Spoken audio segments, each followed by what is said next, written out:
बेटी बचाओ बेटी पढ़ाओ मुहिम को ध्यान में रखते हुए नई दिल्ली के अली नगर में पासवान परिवार के द्वारा दहेज मुक्ति शादी की गई। शादी में दहेज मुक्त प्रथा को ध्यान में रखते हुए पासवान परिवार ने अपनी तीसरी बेटी की शादी बिना दहेज के और साथ ही साथ यह बताया कि अगर यह प्रथा भारत का हर एक व्यक्ति निभाने लगे तो भारत एक अलग ही दिशा में होगा। आइए देखिए हमारे संवाददाता विकास कुमार झा की खास रिपोर्ट। मेरा नाम चंदेश्वर पासवान, पिता स्वर्गीय श्री जलधारी पासवान, निवास स्थान सौराठ सभागाछी, जिला मधुबनी, बिहार का रहने वाला हूँ।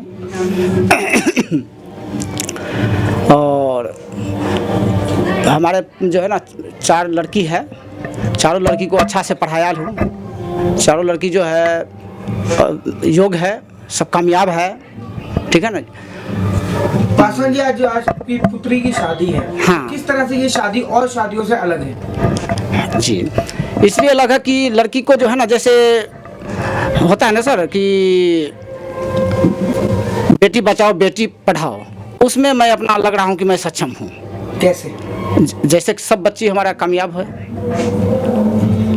बेटी बचाओ बेटी पढ़ाओ प्रधानमंत्री नरेंद्र मोदी ने बहुत बड़ा नारा दिया था। जी। और बेटी बचाओ बेटी पढ़ाओ इसलिए दिया था कि बेटियों को जब तक बचाएंगे नहीं तब तक उनको पढ़ाएंगे कैसे। जी। तो बेटी बचाना बहुत बड़ी बात है आज के ज़माने में। जी, बहुत बड़ी बात है सर।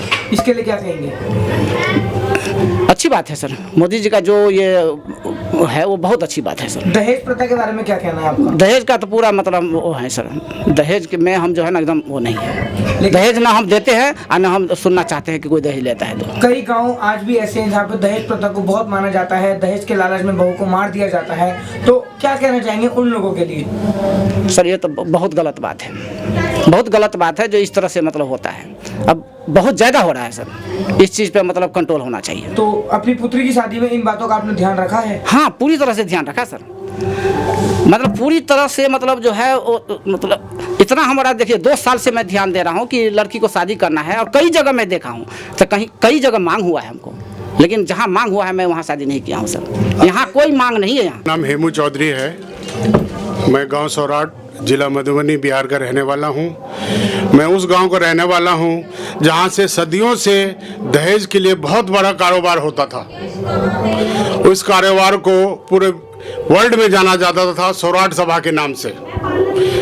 मेरी आंखों देखिए बातें होती थी, लेकिन उस चीज़ को आज हमारे भाई चंद्रशेखर पासवान ने दिल्ली में रह के बेटी को इतना पढ़ा लिखा के इतना योग्य बनाया कि आज हमें भी इन पे गर्व होता है कि सौराठ में ऐसे हमारे ग्रामीण हमारे भाई ऐसे रहते हैं। इस चीज़ को देखते हुए आज मेरी उम्र 50 से ऊपर की है, लेकिन इस उम्र में आके देखने के बाद मेरे को भी गर्व होता है अपने ग्रामीण के ऊपर कि इन्होंने अपने बच्चियों को इतना पढ़ाया, इस लायक बनाया कि मैं सभी आदमियों को बोलूँगा कि बेटी बचाओ बेटी पढ़ाओ, जितना पढ़ा सकते हो आप बेटी को पढ़ाओ, देखो आपको भी ऐसी खुशनसीब होगी। और लास्ट में मैथिली में सबको यही मैं कहना चाहूँगा कि बेटी बचाओ बेटी पढ़ाओ, जत्ते बेटी यहाँ सब पढ़े हुए भगवान अत्ते यहाँ सबके नसीब देत। और बेटी सौभाग्यशाली कोई नहीं होय छे। बेटा एक बार अहाँ सबके आँख दिखा देत, लेकिन बेटी अहाँ सबके आँख नहीं दिखात। यही चीज़ का हम सब ध्यान रखबे। मैं बहुत खुश हूँ। मैं ही चाहती थी कि मैं अपनी शादी ऐसे ही करूँ। मैं बिल्कुल दहेज के अगेंस्ट हूँ और मैंने रिश्ते में सबसे पहले यही पूछा था कि मेरे उधर से कोई डिमांड तो नहीं है। पूरी संतुष्टि के बाद ही मैंने हाँ। सुनने में ये आया है कि आप टीचर हैं और स्पेशल चाइल्ड को पढ़ाती हैं। जी। बहुत से बच्चों के लिए, ऐसे बच्चों के लिए सरकार कुछ नहीं करती है, तो जब आप उनको पढ़ाती हैं तो आपको कैसा लगता है कि उन बच्चों का भी कुछ फ्यूचर होगा, उनके भी कुछ सपने होंगे? जी बिल्कुल लगता है। मैं इस फील्ड में 6 साल से हूँ। जब मैं इस फील्ड में आई थी, स्पेशल फील्ड में, मेरे बच्चे जो हैं वो सुनते बोलते नहीं हैं। तो उन बच्चों को स्टार्टिंग में मैंने देखा तो मुझे बहुत वो हुआ कि बच्चे कैसे पढ़ते होंगे, इनका क्या फ्यूचर होता होगा और मतलब आगे कैसे ग्रो करेंगे, कैसे किसी से आगे कम्युनिकेट कर पाएंगे, क्योंकि इसके बारे में मुझे कुछ नहीं मालूम था। मैं बिल्कुल नहीं होती। जब मैं इस फील्ड में आई, इस चीज़ को जाना, उसके बारे में मैंने कोर्स करा, तब मैं कंफर्टेबल हुई और मैंने सोचा कि मैं भी इसी फील्ड में अपने आप को आगे बढ़ाऊं और अपना पूरा सहयोग उन बच्चों को दूं। हम एम्स में रेडियोलॉजी डिपार्टमेंट में एक्सरे विभाग में डॉक्टर है, यहाँ पे फैकल्टी है। ठीक मैम, है, आप एडिशनल एक महिला प्रोफेसर। हैं और आज पासवान जी ने जो अपनी बेटी की विदाई करने जा रहे हैं, दहेज मुक्त शादी है ये, तो क्या कहना है, इतने बड़ा स्टेप उन्होंने जो लिया है? ये सिर्फ बड़ा स्टेप बोलना बहुत कम बात होगी उनके लिए। यही होना चाहिए हर एक शादी में, जो उन्होंने करके दिखाया, बाकी लोगों को ये फॉलो करनी है। इन्होंने एक पथ प्रदर्शक की तरह काम किया हुआ है, जो आज के दिन की ज़रूरत है। सब जितने भी जो लोग हैं, जो बेटी पढ़ाओ बेटी बचाओ की चर्चा होनी चाहिए, और इसके बाद जो है इसी तरह से विवाह शादी होनी चाहिए बिना दहेज का।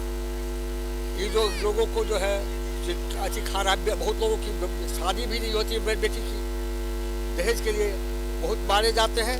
इसीलिए जो है इसको ये कर रहे हैं पासवान जी, बहुत अच्छा कर रहे हैं, ऐसे ही सबको करना चाहिए। बहुत ही खुशी का दिन है आज। पासवान जी ने अपनी तीसरी लड़की की मतलब शादी कर रही हैं और बहुत धूमधाम से कर रही हैं। जहाँ तक दहेज की बातें हैं, यहाँ दहेज बिल्कुल नहीं है। पासवान जी की मतलब जितनी 4 लड़की हैं और 4 लड़की में दिल खोल के खर्चा करते हैं और बहुत ही बढ़िया आप देख रहे हैं, जैसे कि आप देख रहे हैं, और कई सारे मीडिया हमारे मित्र यहाँ आए हैं और सारे कवर कर रहे हैं, तो आपको पता ही है और चल जाएगा कि बहुत ही अच्छा मतलब शादी है पासवान जी का।